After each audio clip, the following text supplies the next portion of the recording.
Hello guys, আমি আবার চলে এসেছি তোমাদের সাথে গল্প করার জন্য। আজকে সকাল 7টার সময় আমি বাপের বাড়ি থেকে রওনা হয়েছি আমার বাড়ি যাওয়ার জন্য। আমাদের বাড়িতে যেতে 3 দিন সময় লাগে। তো ফার্স্টে আমি কালীঘাটে পুজো দিয়েছি, তারপরে ভাবলাম কোথাও না কোথাও রাত্রেরটা তো থাকতে হবে, কেননা আমরা যেতে গেলে 3 দিন 2 দিন কোথাও না কোথাও স্টে করতে হয়।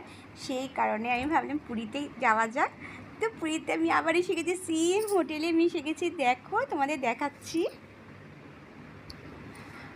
দেখো, আমি আগের বারেও এই রুমটায় ছিলাম না, এর পাশের রুমটায় ছিলাম, আর আজকে এই রুমটায় আছি। তো কালকে সকালে সমুদ্রের ভিডিও তোমাদের কাছে আমি দেবো। আমার খুব মজা হচ্ছে। ঠিক আছে, চলো পরে কথা হবে, একটু ঘুরে আসি। Bye bye, love you all.